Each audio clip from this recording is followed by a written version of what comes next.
In the heart of Central Africa, where the rivers of Angola flow and the drums of the Mbundu, people beat with pride.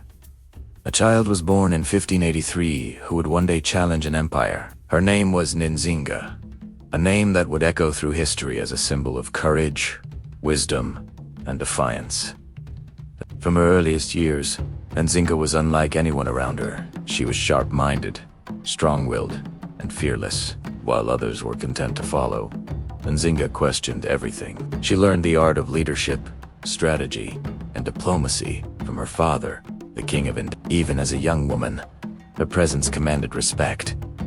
She was born to rule, but the peace of her homeland was soon shattered. The Portuguese had arrived on the African shores, not as friends, but as conquerors. They came with guns, priests, and the cruel trade of human lives. The kingdom of Ndongo was under constant pressure, its people captured and enslaved, its land threatened by foreign hands. When her brother Mbandi became king, Nzinga stood by his side as his most trusted advisor. In 1622, he sent her to meet the Portuguese governor in Luanda to negotiate peace. It was a meeting that would reveal her strength to the world. When Nzinga entered the hall of the Portuguese, she found the governor seated on a grand chair, while his officials stood around him. For her, they had left no seat. It was a deliberate insult, a show of superiority. But Nzinga would not be humiliated. Calmly, she signaled one of her attendants to kneel down. She sat upon him like a throne, her eyes meeting the governor's at equal height. With grace and confidence, she began to speak. "If you wish peace with my people," she said, "then you must treat me as your equal." The Portuguese were stunned. The woman they thought would bow had instead risen above them. That day, she secured a temporary peace for her kingdom, through wit, strength, and dignity. But peace with colonizers rarely lasts. The Portuguese broke their promises, returning to seize her people once more. When her brother died soon after, Nzinga took the throne, not as a queen who would sit and mourn, but as one who would fight. She moved her capital to the neighboring land of Matamba, uniting its people under her rule and transforming it into a powerful and independent kingdom. From there, she launched a resistance that would last for more than 3 decades. Queen Nzinga was not just a leader. She was a warrior.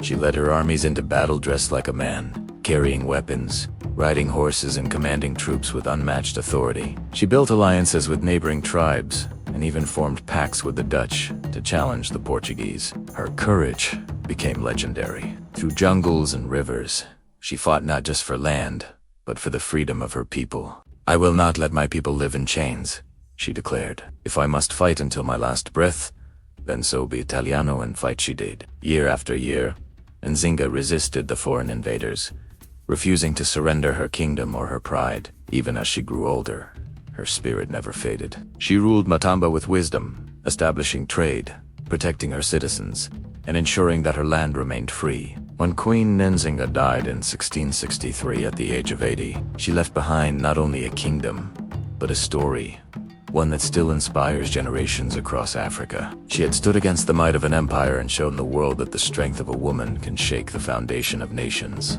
To this day, Queen Nzinga of Ndongo and Matamba is remembered as a symbol of resistance, leadership, and bravery. Her story is not just history. It is a reminder of the power that lies within every woman, every leader, and every African heart that dares to rise.